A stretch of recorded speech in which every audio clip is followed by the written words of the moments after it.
bëgg gars yi naa lépp jàmm j'espère que vous allez bien moi c'est super bien gars yi sant yàlla mu ngi tawfeex gars yi bienvenue sur votre chaîne YouTube Dame YouTube gars yi dem leen abonné ñu ngi fépp disponible nañ fépp mooy daw nii gars yi ma ne suñu waa ji nee na de du ko def alhamdulilah waaye nag gars yi ren fàtte ne à tout moment mën naa ñëwaat wax li maam Abdoulaye Wade waxoon wax sax lan la maam Abdoulaye Wade waxoon.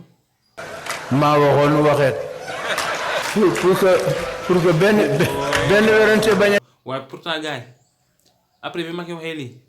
yàgg nga fee ñibbil Badio ñibbil.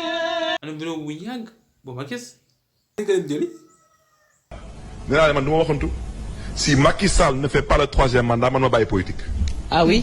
laa ilaaha illallaah.